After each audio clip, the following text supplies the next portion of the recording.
Hey, sweetie, your feelings. My feelings? Uh-huh.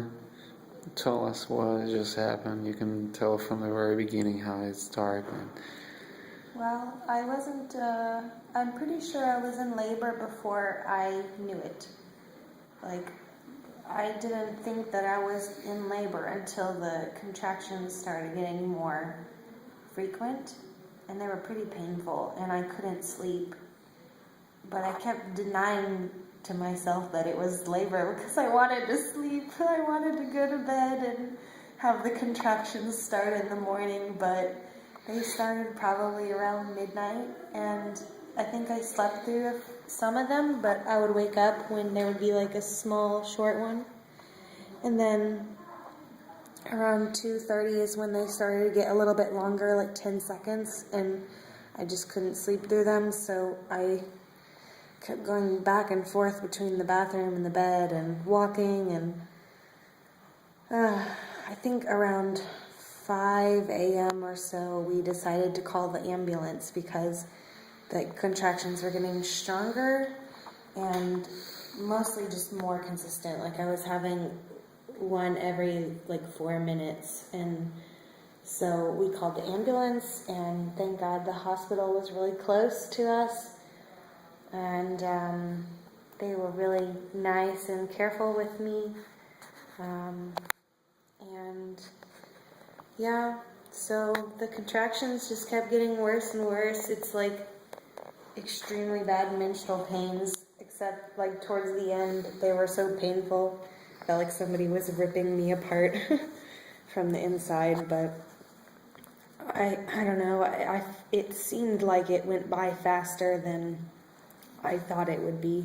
I felt like it would be a lot longer, because to me felt like I was in pain the whole time, and it was hard for me to figure out when the contractions were starting and ending. But finally they checked me out, and I was ready to push her out, and it was really hard. It took a really long time to get the head out. I'd say like 10 or 15 minutes of pushing, wouldn't you say?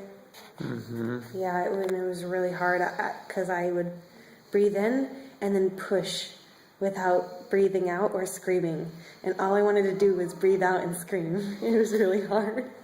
And so I kept thinking like, I need to do this the right way in order to not hurt myself more and not hurt the baby more. So,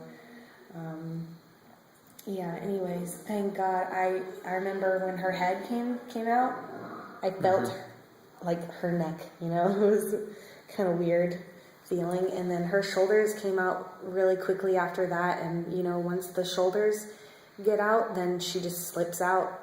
And they got her out, and I was like, it was such a relief. Like when I started pushing, I just kept thinking about this moment when I would finish and be done with it. Did they push baby?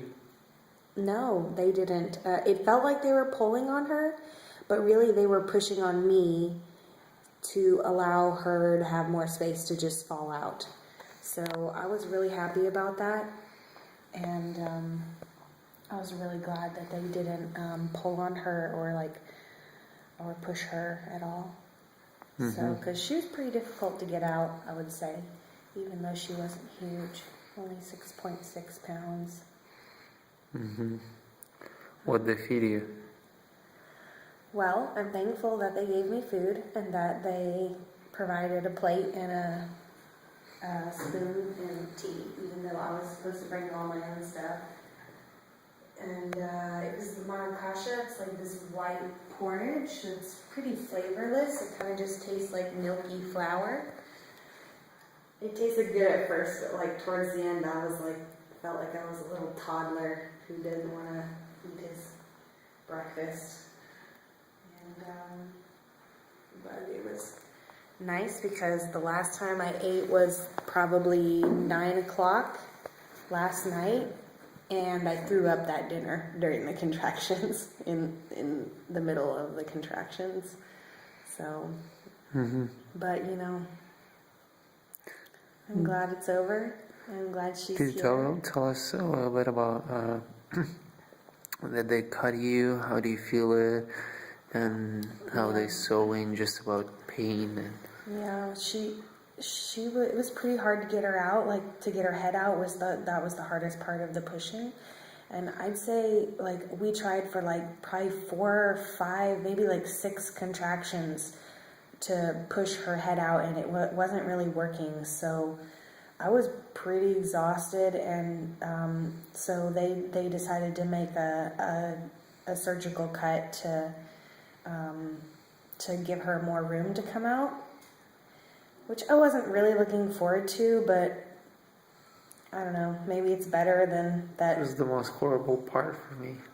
Yeah, well, you shouldn't have looked. I'm sorry. So anyways. Hey, sweetie pie. I think she's sleeping. So it took like probably 2 more rounds of pushing, like 2 more contractions, to 2 or 3 after the cut to get her head out.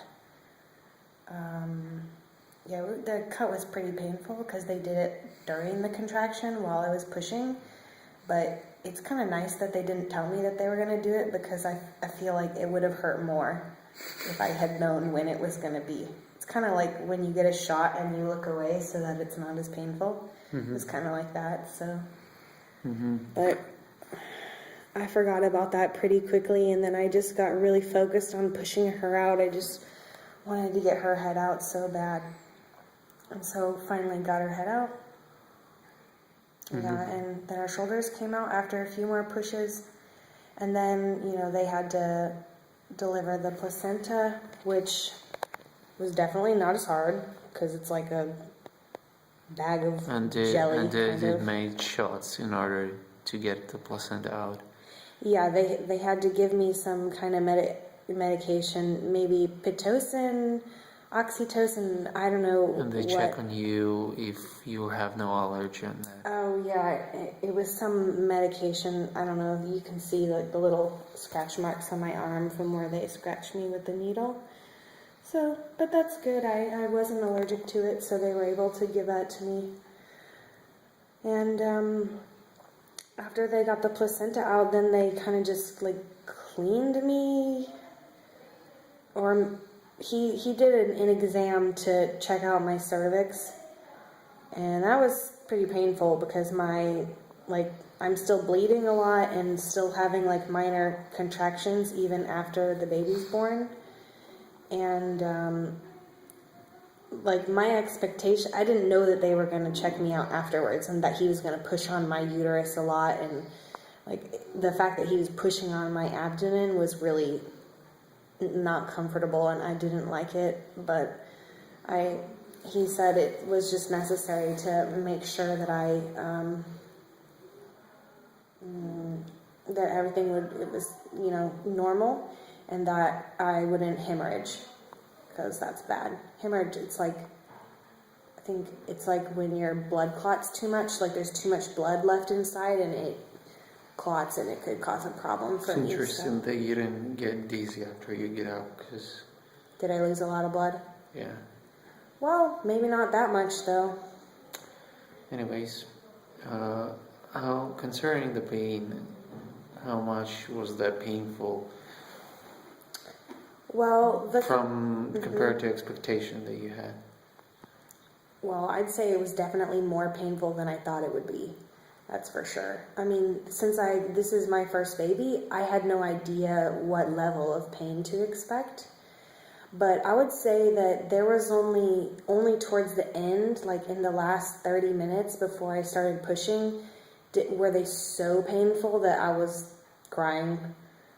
I like I told you, I wanted to bite your hand or something. Like squeezing your hand wasn't enough. I wanted to bite something because it was just so painful, and I was pretty desperate for them to give me some kind of medication, but at the same time I realized that any kind of pain reliever would just probably slow the contractions down or make my labor longer, and I really didn't want that. So I just prayed. I just kept.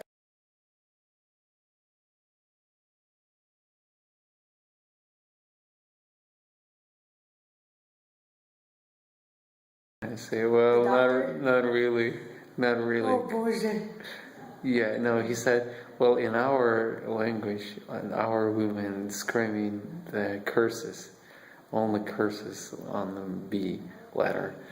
And he said, is that just a cultural? I said, well, no, that's different. We're believers. So You told them she's we were coming from. Christians, yeah. And then you started praying, oh Lord Jesus, help me to get through this. And he's like, does she want anything? Is she asking you anything? I said, no, she's praying to the Lord. And your praying to the Lord was really sincere, and so, from the depth of the heart, I think it was great testimony for others. It's like when And actually, it's like many that people. verse when it says you're in so much pain that the Holy Spirit helps to interpret your groans, which are too I don't remember this verse.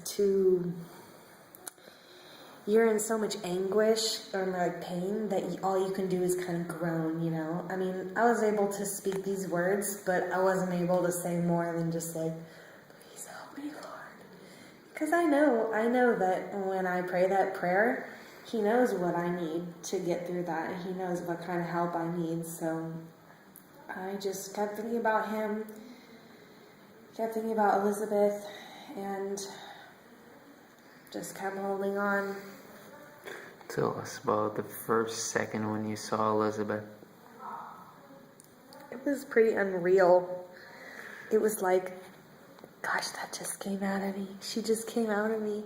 And I didn't think they would put her on my chest immediately afterwards. And like some people like say they don't want to do that because she's really pretty gross when she comes out. But I was so glad when they put her on my chest and I could feel her and touch her, and it really kept me distracted from all the pain I was still in, because even after she came out, I was still, I had to cut, and my uterus is still contracting a little bit, and they still need to get the placenta out, and so to have her in my arms for like 10 minutes while they were just helping to finish the whole delivery process was really amazing. And so that was when I prayed. That was a pretty long Did you time. drink your tea? Yeah, slowly I'm drinking it. It's kind of cool things. Well, kind of toy, but still. What? This bed?